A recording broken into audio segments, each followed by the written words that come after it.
안녕하십니까. 오늘 티볼리 디젤 기자 시승의 사회를 맡은 MC 전지우입니다. 반갑습니다.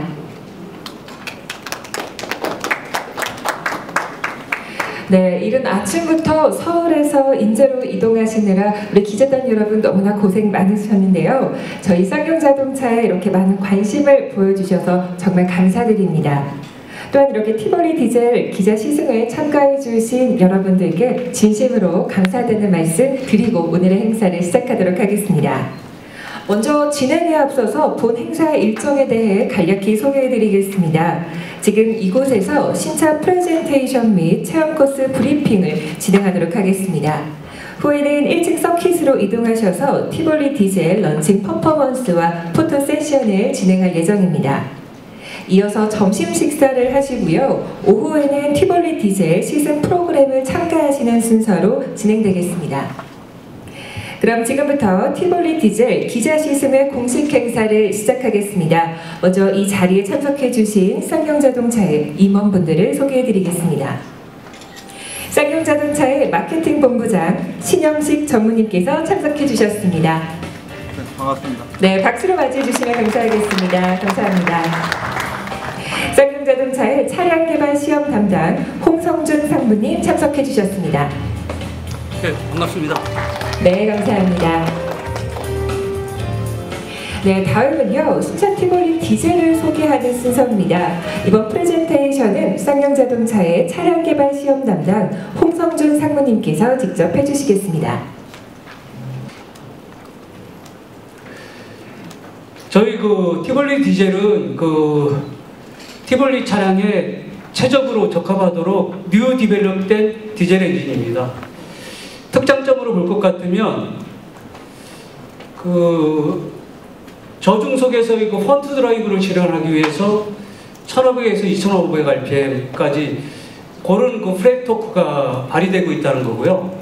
또 하나 단지 실 사용 영역에서 펀트 드라이브만 해가지고는 일부 부족한 면이 있다 보니까 고속 영역에서 이 다이나믹 퍼포먼스를 실현하기 위해서 3400에서 4000rpm까지 고르게 맥시멈 파워가 발휘되고 있다는 특장점이 있습니다.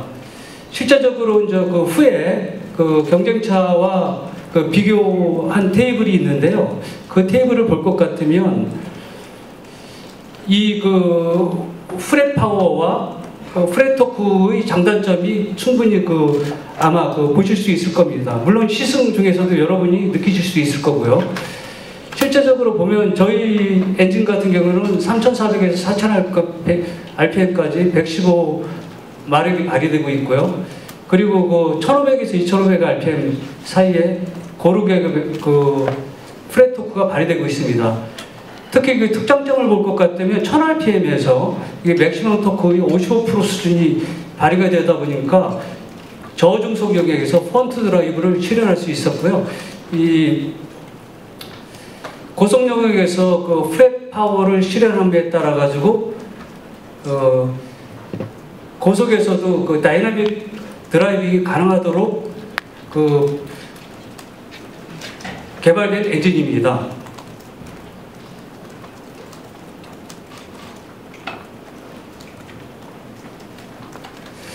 그 다음에 변속기인데요. 저희 변속기는 여러분들 아시다시피 저희 회사에서 자체적으로 변속기는 제작을 하지 않습니다. 이번에 티볼리에 적용된 변속기는 아이신에서 개발된 6속 자동 변속기입니다. 이 변속기는 오늘 아마 시승하실 BMW 미니에도 탑재가 되고 있고요. 도요타, 폭스바겐, 아우디, 볼보 등 유럽 유수 메이커에서도 채용해가지고 생산하고 있는 6속 자동 변속기로 보시면 됩니다. 이거에 따라 가지고 품질과 기술력에서도 상당히 검증된 변속기로서 특장점을 볼 것 같으면 DCT 못지않게 레스폰스가 빠르다는 얘기입니다. 어드밴스 컨트롤 로직을 적용에 따라 가지고 변속 성능도 최적화되어 있고 따라 가지고 DCT 대비 변속 반응 시간이 20에서 30% 우세한 것으로 저희 시험 결과에 나와 있습니다. 또 하나의 특장점을 볼 것 같으면 물론 모든 자동차 메이커에서 개발에 초점을 맞추고 있습니다만은 저마찰, 저정도 오일 적용 및 마찰 손실을 최소화함으로 따라 가지고 전달률을 극대화했고 넓은 영역에서 와이드 기어 레이쇼를 적용에 따라 가지고 주행 중에 동일 스피드에서도 엔진 RPM을 저감시킴에 따라 가지고 연비 형상에 상당 부분 기여를 하고 있습니다. 이 비교 테이블인데요. 티볼리 6수석 자동 변속기를 탑재한 티볼리 디젤과 얼마 전에 출시된 H4 1.7 DCT의 연비를 비교해 볼 것 같으면 실제적으로 DCT와 유사한 연비 성능을 발휘하고 있는 것을 알 수 있습니다.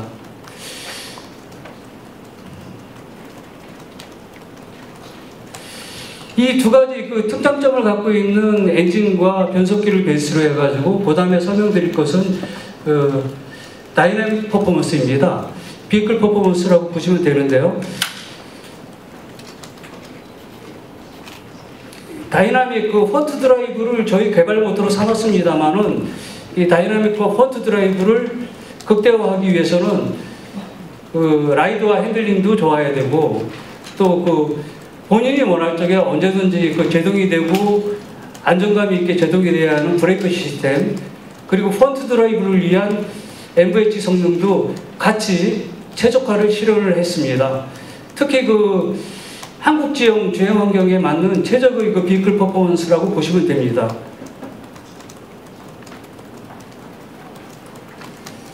후에 설명드릴 내용 중에 상당 부분 벤치마킹 차와 비교 데이터가 있는데요. 저희들이 초기에 개발 컨셉으로 잡을 적에는 실제적으로 QM3와 소울이 벤치마킹 대상은 아니었습니다. 유럽의 유수한 디젤 생산 차량인 미니 그리고 골프, BMW를 저희들이 초기에 개발 타겟 벤치마킹 대상 비클로 삼았고 여기 보시면 알다시피 1.6L 저희들은 탑재를 하고 있고 QM3는 1.5L, 솔 같은 경우는 1.6. 여기 보시면 128마력 26.5로 토크 발생 영역이 1900에서 2750으로 저희 1500과 2500에서 플랫 토크가 발휘하는 거에 대비해서 높은 것으로 알 수 있습니다.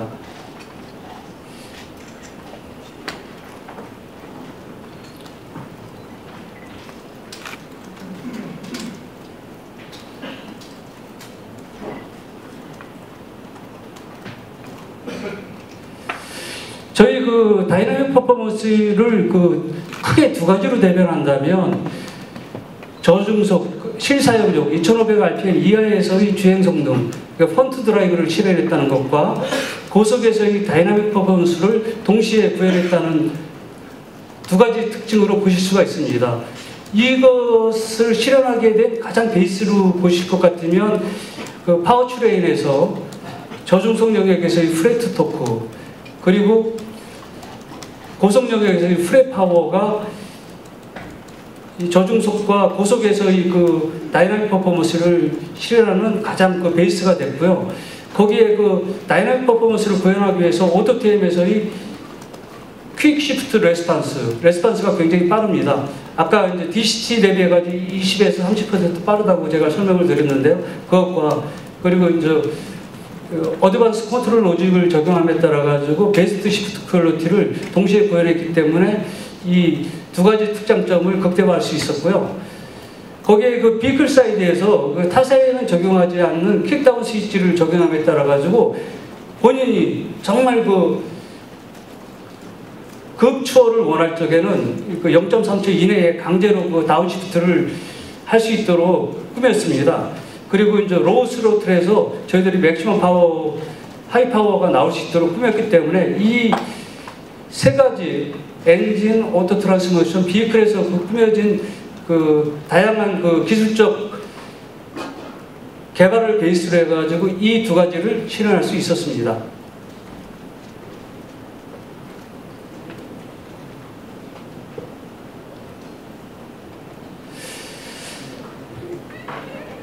이 데이터는 저희 연구소에서 자체적으로 측정한 데이터입니다. 맨 처음에 소개드린 요 데이터는 스로틀을 30% 받았을 적에, 밟고 있을 적에, 정지 상태에서 20km, 40km, 70km까지 도달하는 시간을 계측한 데이터입니다. 실제로 보면, 티블리 같은 경우에 1.4초, 4.92초, 15.5초를 발휘하고 있는데, 실제로 그 미니나 골프, 물론 개발 콘셉트의 차이일 수도 있습니다만은 상당 부분 저희가 저스로틀에서 출발 성능이 우수한 것을 보실 수 있습니다. 스로틀을 50% 밟았을 적에 정지 상태에서 40km, 60km, 80km 도달하는 시간을 계측한 것입니다. 실제적으로 이 데이터도 볼 것 같으면 저희 벤치마킹 대상 차량에 대비해가지고 상당 부분 반응이 빠른 것으로 계측 결과에 나와 있습니다. 실제로 스로틀을 70, 아마도 대부분의 경우 30에서 70%의 스로틀을 밟은 상태에서 드라이빙을 많이 하는데요. 70%까지도 보면 정지 상태에서 40, 60, 80km 도달한 시간이 경쟁 제하에 뒤지지 않음을 알 수 있습니다. 물론 디카 BMW 차는 배기량이 2.0L다 보니까 요거에 대비해가지고는 미세하게 차이를 보이고 있습니다만은 스로틀 70%에서 80km까지 도달하는 구간까지는 나머지에서는 저희들이 우위를 갖고 있음을 알 수 있습니다.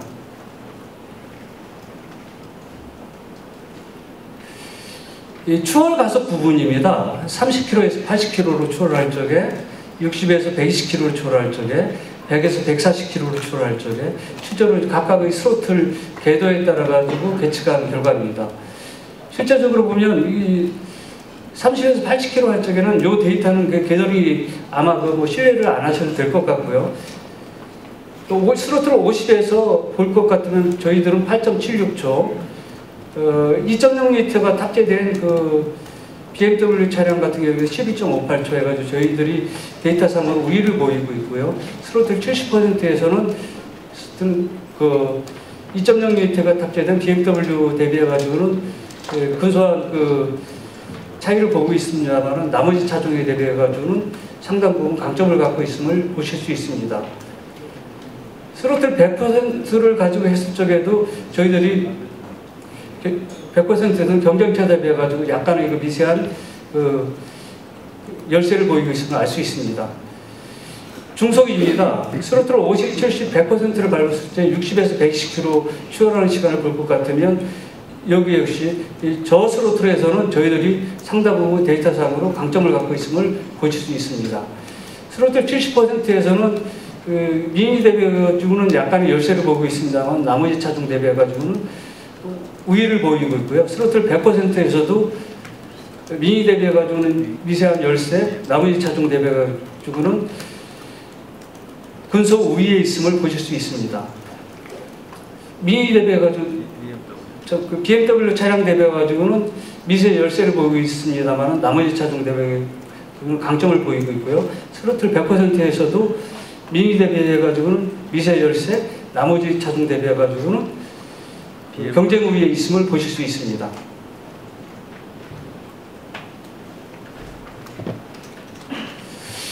이 다이나믹과 펀트 드라이브를 구현하는 가장 밑바탕은 저희들이 판단하기에는 일단 라이드 핸들링 특성이 밑바탕이 되어야 되고, 그리고 이제 브레이크 성능, 본인이 원할 적에 불안감 없이 제동이 이루어질 수 있는 제동 성능이 밑바탕이 되어야 되고, 그리고 MVH가 적정 수준에 있어야 된다고 저희들은 판단을 하고 디벨롭을 했습니다.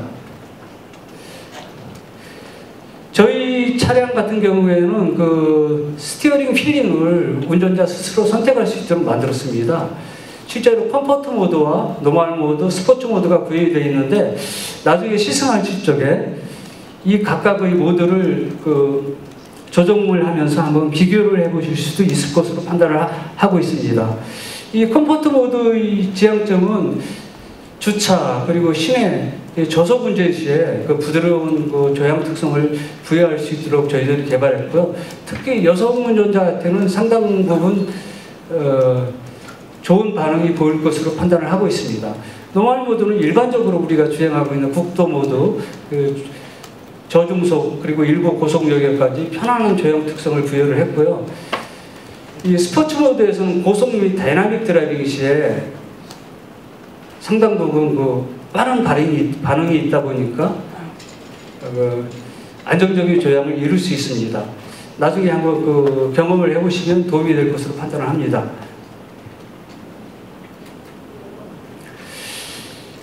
저희들이 그 연구소 자체에서 계측한 결과입니다. 저희들이 그 통상적으로 이제 고객 관점에서 평가를 할 적에는 그 숫자상으로 표시를 하지 않고요. 저희들이 그 전문가 집단의 레이팅으로 표시를 하는데, 티블리 같은 경우에 라이드 컴포트, 핸들링, 스티어링 부분에서 지상부가 아무리 수용 대비해가지고 좀 높다 보니까 일부 이제 약간의 동등 그리고 약간의 열쇠 부분이 있습니다만은 미니와는 거의 동등 수준으로 저희들이 평가를 하고 있고, 나머지 부분에서도 거의 동등하거나 약간의 열쇠를 보이고 있는 부분도 있습니다.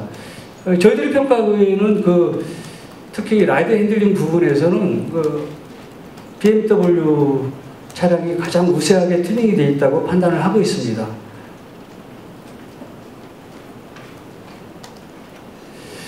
브레이크 퍼포먼스입니다. 저희들이 그 개발 컨셉을 잡을 적에 실제적으로 국내 도로사장 같은 경우에는 저희가 근무는 제가 평택에서 하고 있습니다만은 집은 서울이거든요. 그래서 항상 퇴근 시간에 보면 오산에서부터 서울까지 지속적인 교통체증이 있습니다. 섰다 가다를 반복을 하는데, 그때 약간 잡생각을 할 때 보면 조금 불안감이 있었거든요. 그래서 이번 차에서는 보면 이 제동거리의 최소화뿐만 아니고 초기의 제동 응답성이 빠르게 반응이 될 수 있도록, 아마 여러분들 나중에 시승을 해보시면 알지만 개발을 완료한 상황입니다. 아마 그래서 일부 초기 타시는 분들은 반응이 너무 빠르다라고 생각하실 수가 있는데, 실제적으로 하루 정도만 주행을 하시면 굉장히 편하고 안정감이 있다고 아마 평가를 하실 거라고 저희들은 자부를 하고 있습니다. 전체적인 제동거리는 숫자상으로 표시한 것은 저희들이 인증 수치다 보니까 이게 공지가 되어 있는 상황이라서 저희들이 표시를 했는데요. 국내 차량 트랙스, 소울, PM3 대비해가지고는 저희들이 뛰어난 제동거리를 보이고 있음을 알 수 있습니다. 아마 자동차를 잘 아시는 분들은 이 제동거리를 1m 단축하는데 얼마나 많은 엔지니어링 노력이 필요한지를 아마 아실 겁니다. 특히 약간 젖은 도로에서도 제동 성능을 볼 것 같으면 QM3나 트랙스나 소울 대비해가지고는 저희들이 월등한 제동거리를 보이고 있음을 알 수 있습니다. 이 도심지에 최적화된 빠른 제동 응답성은 숫자상으로 표시하기가 굉장히 어렵고요. 나중에 여러분들이 시승을 하시게 되면 금방 필링으로 느끼실 수 있을 거라고 판단을 하고 있습니다.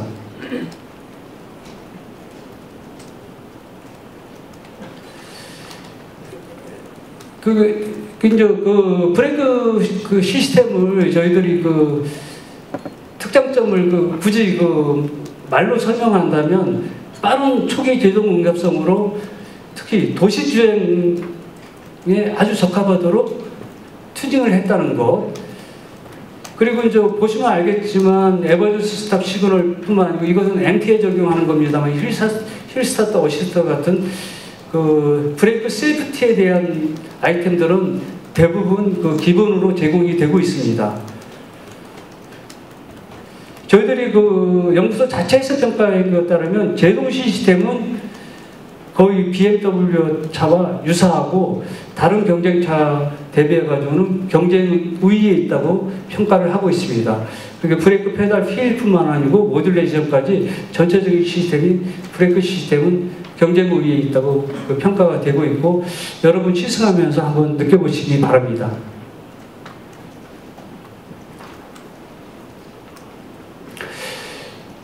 MVH 특성입니다. 사실 보면 디젤 차량을 개발하면서 MVH를 어떻게 그 고객 관점에 최적화를 할 것인가가 제일 고민 사항 중에 하나였었는데요. 특히 이제 한국 사람 같은 경우에는 그 가솔린 엔진에 익숙해 있고 최근에 이제 디젤 차로 많이 전환이 되고 있습니다만은 가솔린 차를 타시면서 느꼈던 그 MVH 특성을 디젤 차를 타시면서도 동일하게 요구하는 경우가 많이 있습니다. 그것을 그 동일한 그 사운드 레벨로 하기에는 쉽지 않은 그 엔지니어링 에포트가 필요한데요. 저희들이 그래가지고 특히 그 한국 사람들한테 민감한 아이들 진동 소음 및 주행 소음 저감에 초점을 맞췄고 그 사운드 디자인을 통해 가지고 브랜드 이미지를 강화하는 쪽에 많은 노력을 했습니다. 물론 이것은 뭐 겉으로 표시되는 건 아닙니다만은 그 차체 파트에서도 많은 부분 저희들이 댐퍼라든지 강성 보완을 이뤘고요. 그 마운팅 시스템에서도 프론저 타입 그 마운팅을 포함해 가지고 많은 부분 노력을 기울이는 상황입니다.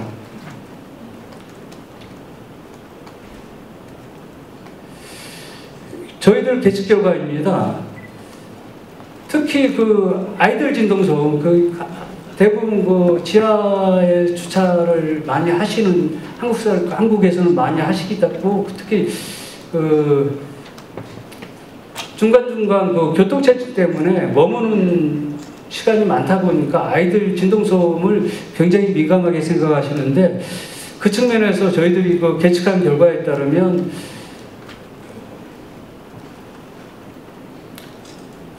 골프와는 그 거의 동등한 수준을 이뤘고요. 그 미니라든지 BMW와는 보다는 경쟁 우위에 있는 수준까지 개발을 해놨고요.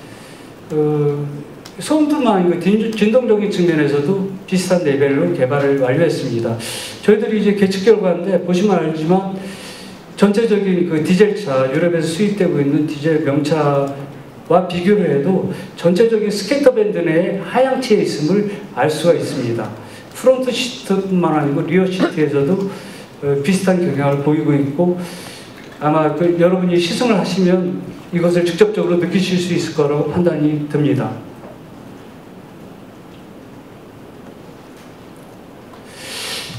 간략하게 그 티볼리 디젤에 대해서 설명을 드렸는데 그 올 1월달에 가솔린 차량이 출시됐고 많은 고객으로부터 사랑을 받고 있고 그러다 보니까 티볼리 디젤의 그 바뀐 파츠, 특장점 위주로 해가지고 간략하게 설명을 드렸습니다. 혹시 그 궁금하신 면이 있으면 이따 그 Q&A 시간에 질문을 드릴게요. 이 가솔린과 어쩔 수 없이 판매 간섭 받을 것으로 예상되고 있는데요. 그것과 관련해서 가솔린과 디젤의 판매 비중을 어느 정도로 가져가실지가 궁금하고요. 그리고 이 3년 정도 개발 거친 1.6 디젤 엔진 또 다른 제품에 장착할 계획이 있는지 묻고 싶습니다.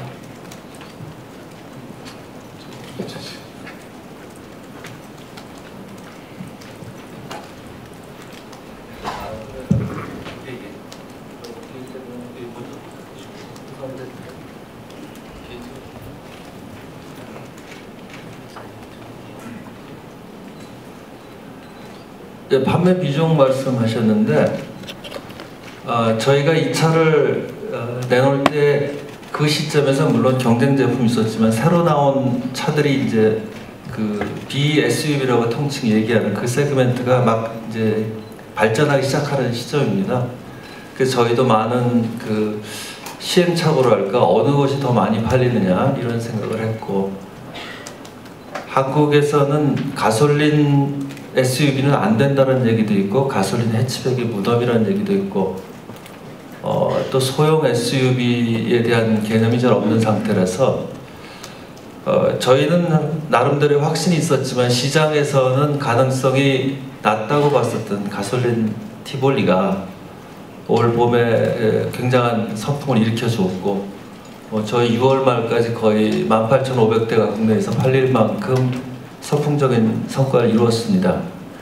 그래서 저희가 디젤을 장착하면서 기사님 말씀 주신 거에는 아마 그런 생각이 저랑 같은 생각이 있었을 텐데 디젤이 더 사랑을 받을 것이고 디젤이 나오게 되면 가솔린이 줄지 않겠냐는 우려들이 있는 것으로 알고 있습니다. 그런데 신차 효과를 넘어서 6개월 이상 저희가 이 정도의 호응을 받고 있는 걸 볼 때는 가솔린이라는 것이 하나의 독립된 세그멘트로 서브 세그멘트로서 계속 유지되지 않겠는가 이렇게 전망하고 있습니다. 그래서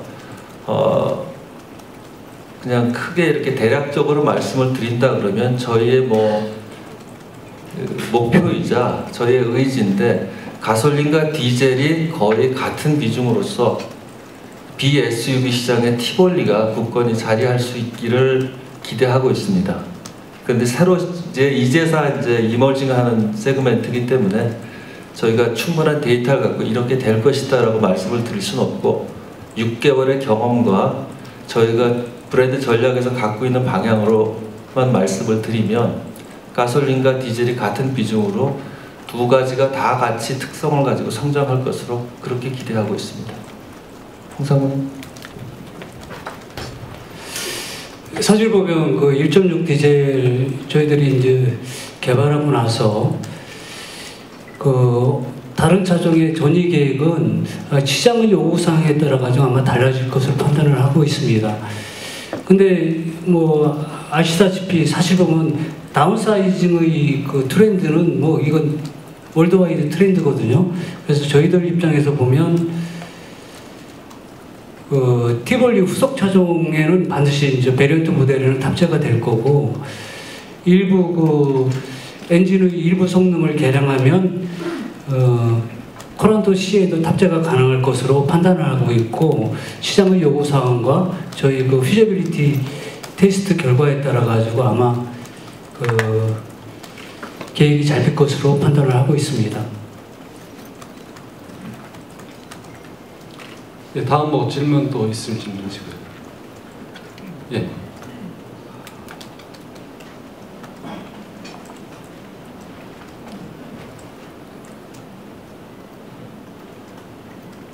네, 모터그룹 전승용인데요.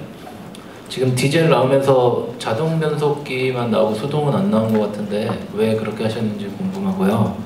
그리고 사륜구동이 가솔린 모델에 먼저 달렸는데 디젤은 언제쯤 출시할지 궁금합니다. 또 하나는 가격이 예상보다 꽤 많이 오른 것 같은데 한 트림별로 290만 원까지도 오고 같은 트림으로 봤을 때는 그 정도 차이가 나는데 어떤 이유로 이렇게 차이가 많이 나는지 좀 설명해 주시면 감사하겠습니다.